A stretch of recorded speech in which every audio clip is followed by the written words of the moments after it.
अध्यक्ष अखिलेश यादव ने लखनऊ में एक बड़ा बयान दिया है। उन्होंने ये कहा है कि मैं बीजेपी की कोरोना वैक्सीन नहीं लगवाऊंगा। हमारी सरकार आएगी तो सबको फ्री में कोरोना की वैक्सीन लगेगी। कोविड के नाम पर लोगों के वेतन से वसूली हुई है। ये सरकार थाली ताली से कोरोना को भगा रही थी। कहां है कोरोना? हम सब बिना मास्क के बैठे हैं, सिर्फ विपक्ष को डराने के लिए कोरोना की बात करते हैं। अखिलेश के इस बयान पर डिप्टी सीएम केशव प्रसाद मौर्य ने भी पलटवार किया है। केशव प्रसाद मौर्य ने कहा है कि अखिलेश को कोरोना वैक्सीन पर भरोसा नहीं है, लेकिन उनका वैक्सीन पर सवाल उठाना गलत है। ये डॉक्टरों वैज्ञानिकों का अपमान है। अखिलेश यादव को अपने बयान पर माफी मांगनी चाहिए।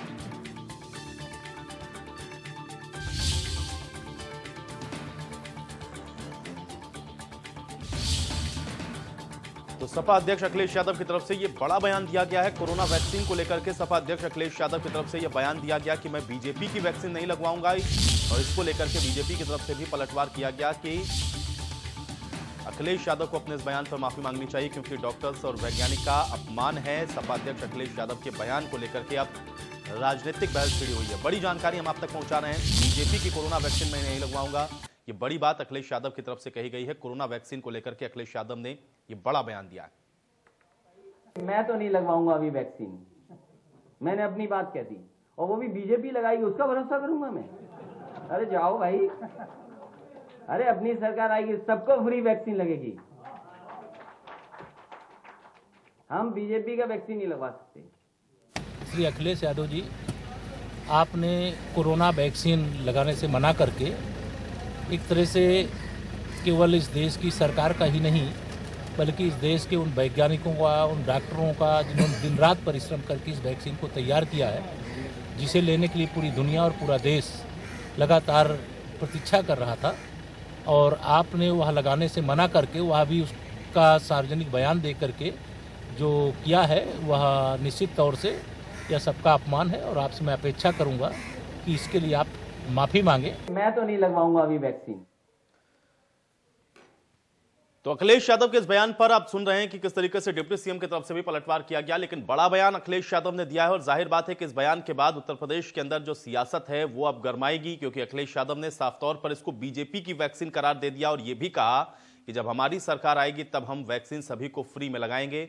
ये बड़ी बात अखिलेश यादव की तरफ से कही गई है कि मैं बीजेपी की कोरोना वैक्सीन नहीं लगवाऊंगा, क्योंकि मेरा बीजेपी पर भरोसा नहीं है। कोरोना को लेकर के भी उन्होंने बड़ी बात कही कि कोरोना है नहीं, विपक्ष को डराने के लिए सिर्फ कोरोना का नाम सरकार के द्वारा लिया जाता है, और इसलिए मैं बीजेपी की इस वैक्सीन को नहीं लगवाऊंगा। वैक्सीन को लेकर के ये बड़ा बयान अखिलेश यादव की तरफ से दिया। और बातचीत करते हैं, दीपक सिंह जी हमारे साथ जुड़ रहे हैं बातचीत करने के लिए। दीपक जी, बहुत स्वागत है आपका। कांग्रेस नेता हैं दीपक सिंह जी। दीपक जी, किस तरीके से देख रहे हैं, अखिलेश यादव कह रहे हैं कि वो बीजेपी की वैक्सीन को नहीं लगवाएंगे? देखिए, अखिलेश यादव जी एक पार्टी के नेता हैं जो आज अविश्वास पूरे देश में है वैक्सीन को लेकर। कारण कि भारतीय जनता पार्टी की सरकार ने, चाहे किसी प्रदेश सरकार रही हो, देश की सरकार रही हो, जिस तरह से वैक्सीन पर राजनीति की, आम जनमानस में, सोशल मीडिया पर इसकी जो क्या इसके इफेक्ट है, क्या किस देश ने इसको साबित नहीं किया, किसने गलत किया, सारे प्रमाण भरे पड़े हैं।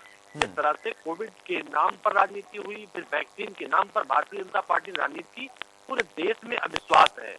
तो मुझे लगता है इसको सत्ता प्रमाणित करने के लिए भारतीय जनता पार्टी की सरकार और मुखिया खासतौर से नरेंद्र मोदी जी को पहले तो वैक्सीन लगवानी चाहिए, अन्यथा इसकी प्रामाणिकता के लिए सरकारी तौर पर जिस तरह राजनीति की है, सरकारी तौर पर इसे प्रामाणिकता इसकी करनी होगी। अन्यथा जिन जिन कंपनियों से भारत ने टाई अप किया है उसके ये भी प्रमाण मिले हैं, कोई कंपनी किसी उसके जो प्रयोग की व्यवस्थाएं नहीं है वो फेल नहीं है, कई पैरामीटर पर खरी इतनी है, कुछ चीजों को वैज्ञानिकों ने सच नहीं माना है, तो चीजें तथ्यात्मक में प्रमाणित हैं। जिस दिन मोदी जी वैक्सीन के ट्रायल के लिए गए थे, जहां पर उन्होंने बड़ी था, उसी दिन कई चैनलों ने दिखाया था वैक्सीन के साइड इफेक्ट क्या क्या है, वैक्सीन के ट्रायल के बाद क्या क्या प्रभाव हुए, तो जनता के सामने है।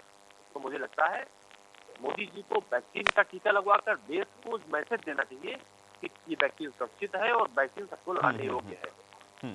ठीक है दीपक जी, लेकिन इसके लिए तो इंतजार करना होगा कि मोदी जी वैक्सीन लगवाते हैं या नहीं। लेकिन ये तो सीधे तौर पर उन लोगों का भी तो अपमान है ना, जो लोग लगे हुए हैं इसके ट्रायल में, या फिर जिन लोगों ने कड़ी मेहनत की है। एकदम से नकार देना ये जानते हुए कि उसके आफ्टर इफेक्ट क्या होंगे, कौन कह सकता है प्रामाणिकता के साथ? और इस तरीके का बयान क्या जनता के अंदर गलत संदेश नहीं देता है? देखिए, जो अभी तक ट्रायल की स्थिति हुई है, हरियाणा में ट्रायल के रूप में हरियाणा के मुख्यमंत्री जी ने वैक्सीन लगवाया था और वैक्सीन लगवाने के बाद कोविड पॉजिटिव पाए गए थे। जो प्रमाणिक तौर पर बहुत सारी ऐसी चीजें हैं कि जो भ्रम की स्थिति है, भ्रम की स्थिति होने के पीछे कारण है भारतीय जनता पार्टी की सरकार का होना। भारतीय जनता पार्टी की सरकार घोषणाएं करती है, चाहे जीवन रक्षक दवाएं हो, जीवन रक्षक टीका हो या विकास की कोई योजनाएं हो, उसे हर चीज राजनीति जोड़ती है। तो राजनीति से जोड़ते जोड़ते चीजों का इतना ज्यादा अधिकता हो गई है कि लोगों ने उनके बयानों और भाषणों पर भरोसा करना बंद कर दिया है। अगर वैक्सीन कंपनी के अलावा कोई देश का बड़ा वैज्ञानिक निकल कर सामने बोलेगा, शायद से भरोसा कर ले, अन्यथा भारतीय जनता पार्टी के मंत्रियों और भारतीय जनता पार्टी नहीं, लेकिन दीपक जी किसी वैक्सीन को ये कहना कि ये समाजवादी पार्टी की वैक्सीन है, ये कांग्रेस पार्टी की वैक्सीन है, ये भारतीय जनता पार्टी की वैक्सीन है, वैक्सीन बनाने का तो एक जो प्रमाणिक तरीका है उसी के आधार पर काम हो रहा है। इसको राजनीतिक रंग देकर के जनता के बीच में गलत संदेश देना, वो भी इस प्रकार के बड़े नेताओं को, आपको नहीं लगता कि ये तो और ज्यादा भ्रम पैदा करने वाला है? निश्चित रूप से मैं उस बात को गलत मानता हूँ। उत्तर प्रदेश में पिछले 30 वर्ष से ही हो रहा है। ये उनकी, ये इनकी, ये जाति की, ये धर्म की, ये बिरादरी की, ये भाई की, ये बंधु के लेकर उत्तर प्रदेश को तो भी 30 साल से बेहाल रखा गया ना। सवाल इसी बात का है, सवाल विश्वसनीयता का है। जो विश्वसनीयता राजनीति में होनी चाहिए थी, जो विश्वसनीयता समाज के प्रतिष्ठानों और संस्थानों की होनी चाहिए थी, भारतीय जनता पार्टी की सरकार ने देश में और 30 वर्ष में उत्तर प्रदेश में सत्ता संभालने वाली राजनीतिक पार्टियों ने उसे खत्म किया, समाप्त किया है। चलिए, दीपक जी से हमारा संपर्क टूट गया, दोबारा कोशिश करेंगे उनके पास जाने के, लेकिन ब्रजभूषण जी इस बीच हमारे साथ जुड़ रहे हैं, भारतीय जनता पार्टी के प्रवक्ता हैं। ब्रजभूषण जी, बहुत स्वागत है आपका। ब्रजभूषण जी, अखिलेश यादव की तरफ से एक बड़ा बयान दिया गया जिसमें वो ये कह रहे हैं कि वो बीजेपी की वैक्सीन नहीं लगाएंगे, यानी कि वैक्सीन को भी वो ये कह रहे हैं कि ये बीजेपी की है, मुझे भरोसा नहीं है इसलिए मैं नहीं लगवाऊंगा, मेरा स्टैंड क्लियर है। कैसे देखते हैं इस बयान को आप? ब्रजभूषण जी, क्या आप मुझे सुन पा रहे हैं? चलिए, ब्रजभूषण जी तक मेरी आवाज नहीं पहुंच रही है, तो ये बड़ी जानकारी हम आप तक लगातार पहुंचा रहे हैं, क्योंकि कोरोना की वैक्सीन को लेकर के भी अब राजनीति शुरू हो गई है। हालांकि इसको लेकर के पहले भी कई सवाल उठते रहे हैं, लेकिन अब चूंकि तमाम ट्रायल के बाद, तमाम अंतर्राष्ट्रीय मानकों पर जब इसको हरी झंडी मिली है, उसके बाद ही हिंदुस्तान के अंदर ये वैक्सीन आने वाली है, जिसको लेकर के अब तैयारियां भी हो रही हैं। आज ड्राई रन भी हुए हैं 116 जनपदों के अंदर, पूरे देश के अंदर। लेकिन उन सब के बीच में अखिलेश यादव, जो कि समाजवादी पार्टी के नेता हैं, अध्यक्ष हैं, उनकी तरफ से यह बड़ा बयान दिया जाना, यह अपने आप में जाहिर बात है कि वैक्सीन को लेकर के राजनीतिक जो माहौल है उसको गरमा रहा है। और अखिलेश यादव अगर इस तरीके की बात कर रहे हैं तो निश्चित तौर पर इससे जो भ्रम की जैसी स्थिति है वो भी बन रही है।